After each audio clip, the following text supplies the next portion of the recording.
Hey friends, Pastor Hans here. We're in session 4 of our walk through the little book of the Bible called Philemon. Again, to recap, it's a letter written by Paul to a good friend, Philemon. And to recap, again, here's what's going on. Philemon's slave, Onesimus, has run away to Rome. And by coincidence, Paul was there and had an encounter with this slave. And through Paul's influence, Onesimus came to know Jesus.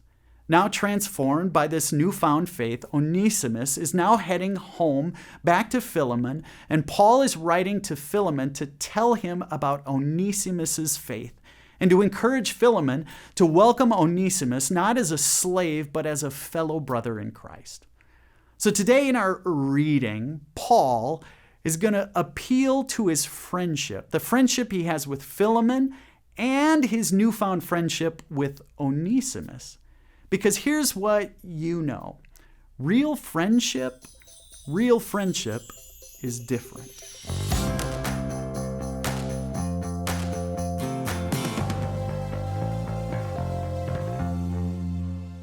Gang, friends are different, aren't they?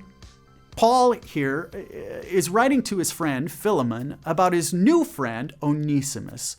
We read in verses 17 through 21. So if you consider me a friend, welcome Onesimus as you would welcome me.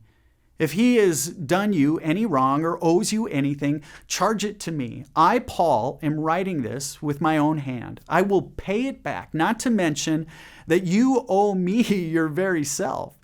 I do wish, brother, that I may have some benefit from you in the Lord. Refresh my heart in Christ.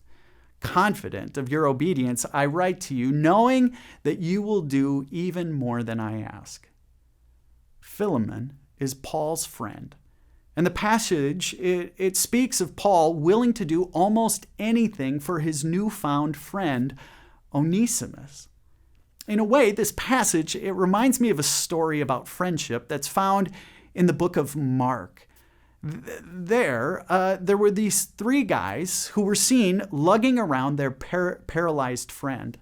Since this paralyzed friend can't get into the house where Jesus was, they tote this guy, their buddy, up on the roof and they start digging through the roof.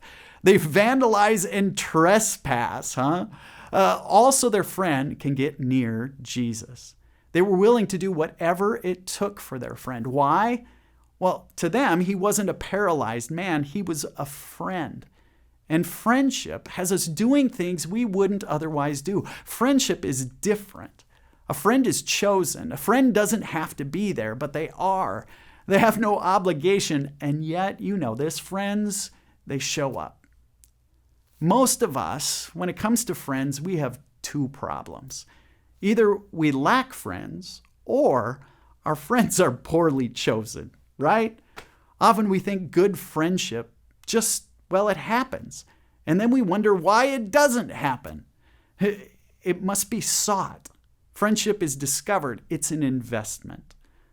The paralyzed man, he likely had to crawl on the ground everywhere he wanted to go. So he probably wasn't always that fun to hang out with. Having to haul him around, it wasn't cool.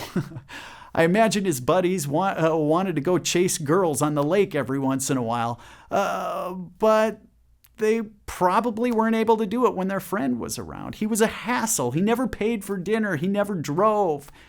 Yet they show up at his house, they load him up and carry him to Jesus. This is not natural. They weren't getting any paybacks. This was reckless love. That's the friendship Paul had with both Philemon and Onesimus. It's friendship that's bound by the love of Jesus. As we close today, here are a couple of thoughts, a couple of questions for you to consider.